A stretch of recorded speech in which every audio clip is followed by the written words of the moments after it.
Hello বন্ধুরা, good morning. আমি মিতা নতুন একটা ব্লগে তোমাদের সবাইকে স্বাগত জানাই। আজ হচ্ছে রবিবার আর এখন বাজে সকাল 8টা। আজকের ব্লগটা আমি এখন থেকে শুরু করছি তোমাদের সবাইকে সাথে নিয়ে। আশা করছি ব্লগটা কিন্তু তোমরা প্রথম থেকে শেষ অবধি দেখবে। আজকে কিন্তু সকালে সমস্ত আশি বাসি সব কাজ আমার কমপ্লিট হয়ে গেছে, এমনকি স্নান করে পুজো দেওয়াটাও কিন্তু হয়ে গেছে। আজকে সেগুলো তোমাদের সঙ্গে কিন্তু কিচ্ছু শেয়ার করিনি গো। রোজ রোজ ওই সকালের বাসি কাজকর্ম দেখাতে আর ভালো লাগেনি, সেজন্য ভাবলাম আজকে একটু দেরিতেই ব্লগটা শুরু করি। তাছাড়াও আমি আজকে সকালে একটু তাড়াহুড়ার মধ্যেই ছিলাম, সেজন্য আর ভাবলাম থাক।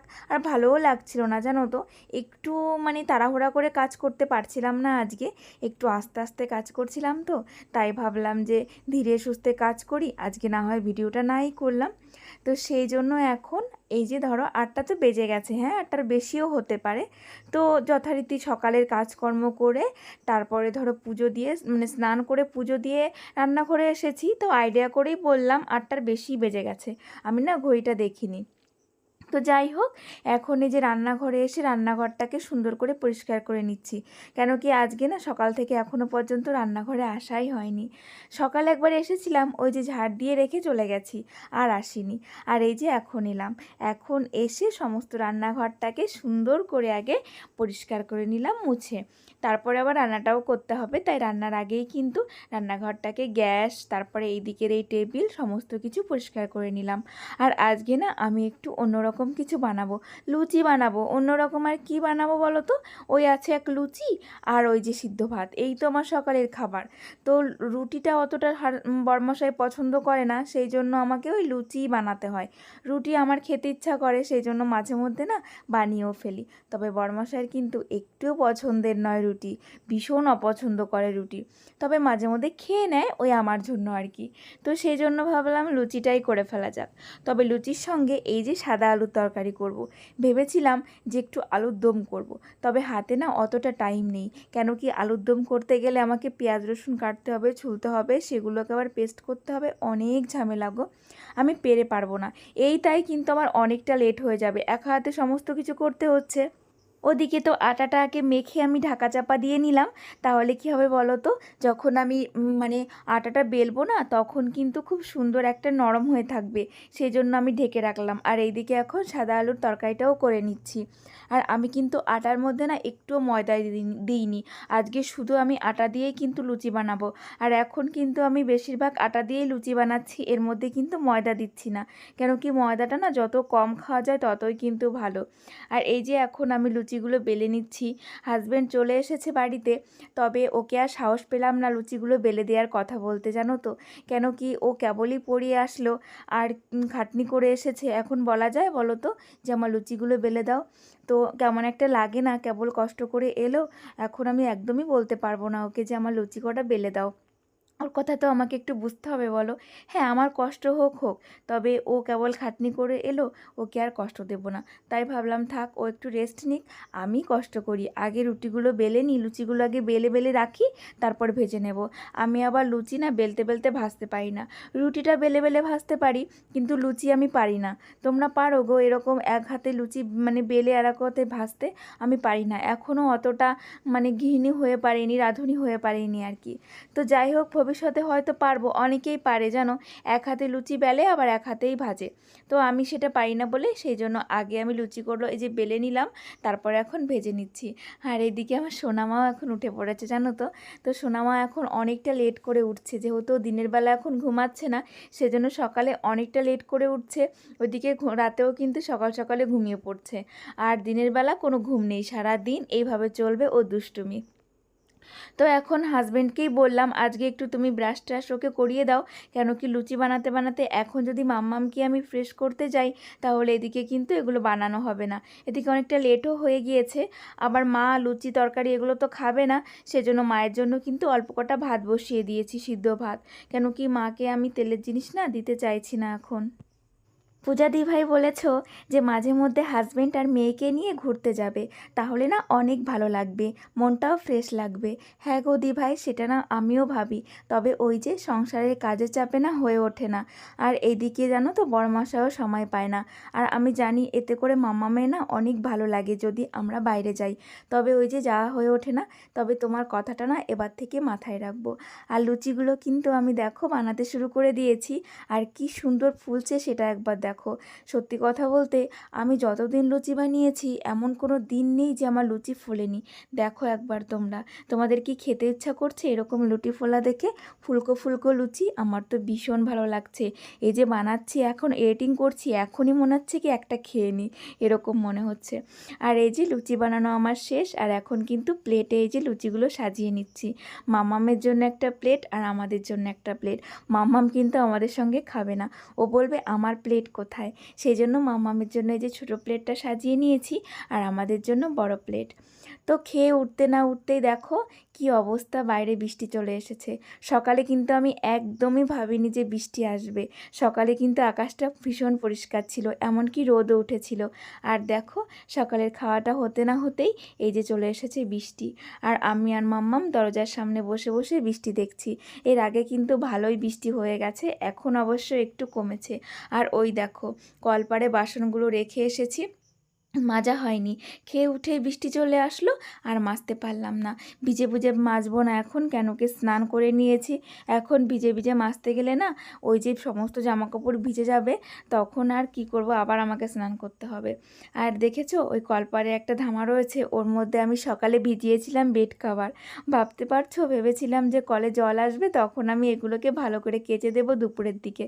তো দেখো এখন আমি কি করে কাচবো বলো তো, এদিকে এরকম বৃষ্টি মানে পড়ছে, আর এদিকে কি করব এখন তাই ভাবছি। তো যাই হোক, দেখি যদি বৃষ্টিটা কমে যায় তখন কিন্তু আমি ওগুলোকে কেচে নেড়ে দেবো।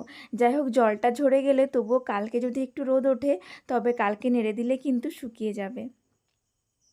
তারপর আর কি করব বৃষ্টির মধ্যে বলো তো, কিছুই ভেবে পাচ্ছিলাম না। তাই ভাবলাম যে অনেক জামা কাপড় গাদা মারা রয়েছে, কালকে শুকিয়েছি যেগুলো সেগুলো কিন্তু ভাঁজ করা হয়নি। তো সেগুলোকে এখন একটু ভাঁজ করে ফেলি, যেহেতু বাইরে বৃষ্টি রয়েছে। আর বাইরের ওই কাজগুলো কিন্তু আমি পরে করে নিতেও পারবো। আর রিনাদি ভাই, তুমি বলেছ যে খুব গরমের পরে তারপরে যদি ঠান্ডা পড়ে তাহলে কিন্তু শরীর খারাপ করবে, তোমরা সাবধানে থেকো। হ্যাঁ গো দি ভাই, এটা সত্যি কথা, আমাদের এখানে না এরকমই হচ্ছে। এই যে বৃষ্টি হচ্ছে তখন কিন্তু ভীষণ ঠান্ডা পড়ছে, আবার যখন বৃষ্টিটা চলে যাচ্ছে তখন কিন্তু গরম পড়ছে। এতে করে কিন্তু সত্যি শরীর খারাপ করবে।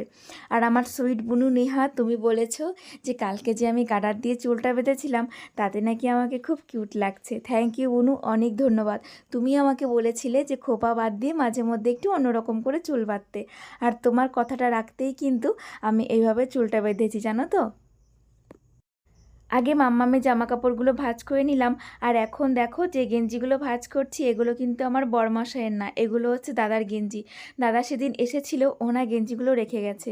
ও রেখে যায়নি, আমি বলেছিলাম যে গেঞ্জিগুলো রেখে যা, আমি কেচে দেবো। তাই ও এই যে দুটো গেঞ্জি রেখে গেছে, আমি কেচে দিয়েছিলাম। কেচে এখন এই যে সুন্দর করে ভাঁজ করে রেখে দেবো। নেক্সট টাইম ও যখন আসবে তখন আবার ওকে দিয়ে দেবো। কেন কি ওর গেঞ্জি তো ওকেই কেচে নিতে হয়, তাই ভাবলাম যে না, দুটো গেঞ্জি আমিই কেচে দিই। তাই এই যে কেচে দিলাম। এখন কিন্তু আমি শ্বশুরবাড়ি বাপের বাড়ি দুদিকেই কিন্তু সমানভাবে সামলাচ্ছি, আর সমানভাবে কিন্তু দায়িত্ব কর্তব্য পালন করছি। তোমরা কতটা কি বুঝতে পারছো আমি জানি না, তবে যদি কোনো কিছু বুঝতে পেরে থাকো বা কোনো কিছু তোমাদের মনে প্রশ্ন জেগে থাকে তাহলে অবশ্যই কিন্তু আমাকে বলবে। আমি অবশ্যই সেই সমস্ত ডাউটগুলো ক্লিয়ার করে দেব। কেন কি সমস্ত কিছু তো সবসময় বলা যায় না। যদি তোমরা কিছু জানতে চাও অবশ্যই বলবে, আমি তোমাদেরকে জানিয়ে দেব। আর প্রিয়া বুনু, তুমি কমেন্ট করেছো তুমি আমার ভিডিও অনেক দিন ধরে দেখো কিন্তু এখনও পর্যন্ত কমেন্ট করোনি। আজকেই তুমি প্রথম কমেন্ট করলে, আর তোমার শরীরটাও নাকি খুব খারাপ ছিল। দেখো বুনু, তোমরা আমার ভিডিও দেখো ঠিক আছে, কিন্তু তোমরা যদি মাঝে মধ্যে আমাকে কমেন্টস না করো তাহলে আমি বা কী করে বুঝবো যে তোমরা কারা কারা আমার ভিডিও দেখো। তোমরা যদি কমেন্টস না করো আমি তো বুঝতেই পারবো না। তোমরা তো রোজই আমাকে দেখো, আমি ভিডিও পোস্ট করলেই তোমরা আমার ভিডিওগুলো দেখো, তোমাদের তো আমি দেখতে পাই না। না বা জানতেও পারি না যে তোমরা কে কে আমার ভিডিও দেখছো, কে কে আমাকে ভালোবাসো। তো তোমরা একটু কমেন্ট করলে আমি কিন্তু বুঝতে পারবো যে তোমরা মানে কে কে আমার ভিডিও দেখো। আর এইদিকে দেখো জামাকাপড়গুলো সমস্ত ভাঁজ করে নিয়েছি। আর এখন এই যে মামামের জামাকাপড়গুলো সুন্দর করে ওয়ারড্রপে সাজিয়ে রেখে দিলাম, যখন যেটা প্রয়োজন হবে তখন এখান থেকে নিয়ে মামামকে পরিয়ে দেব। আর এই যে মা সেদিন এই শাড়িটা পরে ডাক্তারের কাছে গেছিলো, তো সেই শাড়িটা না আমি কেচে দিয়েছিলাম। কেচে এখন না ভাঁজ করে সুন্দর করে গুছিয়ে রাখবো। আর নেহা বুনু, তুমি কিন্তু এটাও বলেছিলে এই শাড়িটা পরে কিন্তু মাকে খুব ভালো লাগছে। হ্যাঁ, এই শাড়িটা কিন্তু মাকে আমিই দিয়েছিলাম জানো, কোন বছর যেন পুজোতে, হ্যাঁ আমার বিয়ের মনে হয় দ্বিতীয় বছরে না তৃতীয় বছর এরকম পুজোতে মাকে এই শাড়িটা কিন্তু আমি দিয়েছিলাম। সত্যি কথা বলতে এই শাড়িটা পরলে মাকে সত্যি ভালো লাগে। আগে তো খুবই সুন্দর লাগতো, তবে এখনও ভালো লাগে মাকে। তো শাড়িটা ভাবছি না আমি একদিন পরবো, জানো কেমন হবে বলো তো। শাড়িটা না অতটাও এখন ভালো নেই, যখন দিয়েছিলাম তখন কিন্তু খুব সুন্দর ছিল জানো, তবে এখন কিন্তু পরতে পরতে অতটাও ভালো নেই। মা কিন্তু ওই শাড়িটা সবসময়ই পরে, তবে আমি যে শাড়িগুলো মাকে দিই আমার মনে হয় মা সেই শাড়িগুলো না বেশি পরে। আমি দেখেছি মায়ের কিন্তু ঘরে অনেক শাড়ি আছে, তবুও দেখেছি আমি যে শাড়িগুলো মাকে দিই সেই শাড়িগুলোই কিন্তু মা বেশি পরে। বৃষ্টিটা মনে হয় আজকে আমার দিকে একটু কৃপা করেছে, দেখো বৃষ্টিটা কিন্তু ছাড়িয়ে গেছে। আর আমি সেই সুযোগে কিন্তু সমস্ত কাজকর্মগুলো করে নিলাম, বাসনগুলো মেজে নিয়েছি। আর এখন কিন্তু এই যে সকালে যে বেড কভার আমি ভিজিয়ে রেখেছিলাম সেটাও কিন্তু কেচে দিলাম। তবে বৃষ্টিটা বোধহয় আর আসবে না এই বেলাতে, জানো তো ভালোই পরিষ্কার হয়ে গেছে চারিদিকটা। তবে এই বেলায় আর শুকাবে না আমার বেড কভার, এটা আমি ভালো করেই জানি, কেন কি এই রোদ আর তেমন একটা তাপ দেবে না, তবে মানে জলটা ঝরে যাবে, কোনো অসুবিধা হবে না, জলটা ঝরে যাবে।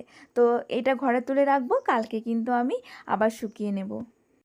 আজকে দুপুরে রান্নাবান্না তোমাদের সঙ্গে শেয়ার করলাম না, ওই যে বললাম আজকে আমার না সত্যি কথা বলতে ভিডিও করতে না একদমই ভালো লাগছিল না।